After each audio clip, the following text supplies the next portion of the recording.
Oggi ci interesseremo principalmente dei Kamae, in particolare i Shimon-Jiro Kamae, ma vorrei fare attenzione su un aspetto fondamentale su che significa stare in Kamae. Molti la ritengono delle posizioni statiche di partenza o in cui termina l'azione.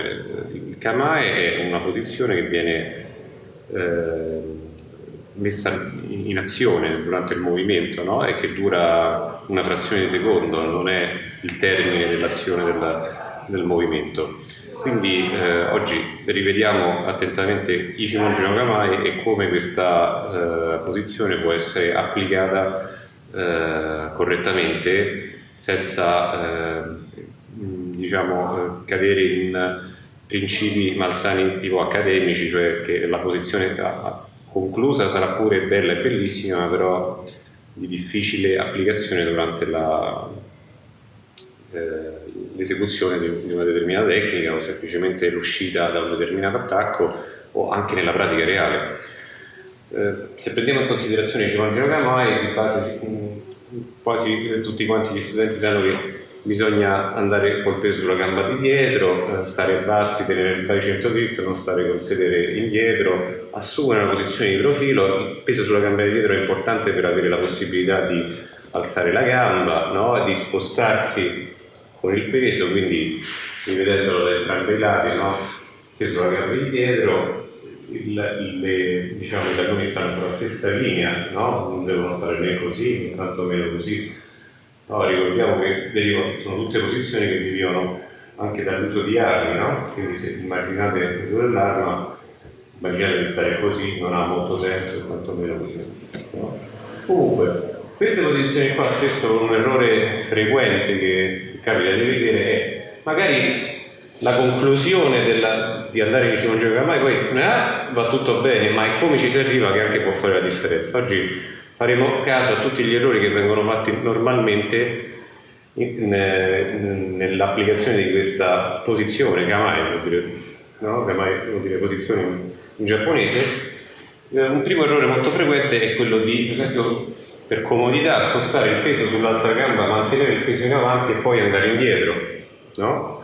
Questo è un errore abbastanza grave in fase di realizzazione, soprattutto se abbiamo una persona che ci attacca, perché se voi notate per un lungo periodo rimaniamo sempre nello stesso punto, rimaniamo ancora nello stesso punto e poi andiamo indietro. Se immaginate un colpo che sta arrivando, voi rimanete nello stesso punto, arriva il colpo, gli andate addirittura addosso per poi andare indietro. Quindi questo andrà evitato, no? E alcuni tendono addirittura ad abbassarsi e poi quindi fare questo effetto onda, oppure andare non hanno ancora la sensibilità di capire quando sono in linea o quando sono a 45 gradi.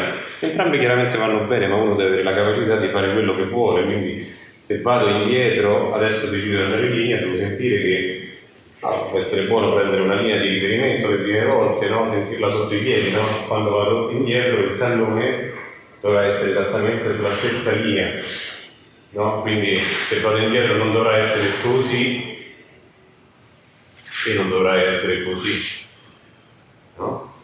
Se mi metto su questa linea qua è ancora evidente, no?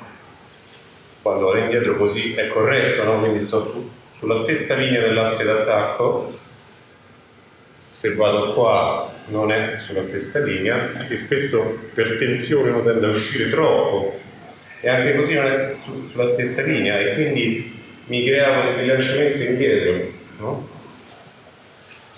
Se immaginate applicato un'arma lunga, è macroscopica la cosa. Se io sto andando indietro, questo sulla linea e vado bene in linea, qui avrò la possibilità di mettermi in Kamae, ma se vado leggermente storto e faccio così non è una cosa positiva. E stessa cosa dicasi, se esagero e vado qua, in realtà punterò nella direzione sbagliata, non verso il nemico, altrimenti sto palesemente sbilanciato, no? Quindi se decidiamo di andare in Shimon-Jiro in linea, dovrà essere realmente in linea e senza spostare il peso in avanti. Quindi immaginate che tutto il vostro corpo deve muoversi contemporaneamente indietro. 1, 2, no? La schiena è importante che sia piatta, non tirare il sedere fuori.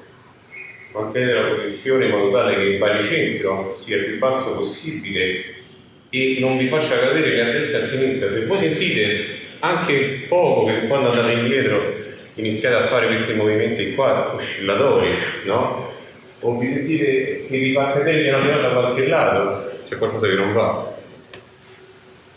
Voi dovete fare questa posizione che andando indietro vi sentite comodi, ben stabili dietro, no? 1, 2, no? Senza bisogno di rimettervi in riposizione, no? Senza questo andare indietro e sentite la possibilità di spostarvi nello spazio senza muovere i piedi, solamente spostando il peso sulle gambe. No? 1 o 2. Per fare questo sarà anche un buon esercizio di allungamento per i vostri tendini, adduttori, anche quant'altro, che vi farà anche molto bene alla schiena, no? Perché questa posizione crea un'altra rotazione del bacino che oltre a farvi tenere ben piazzati a terra, no? Crea un allungamento naturale della spina dorsale, no? Quindi 1, il cimolino cavallo,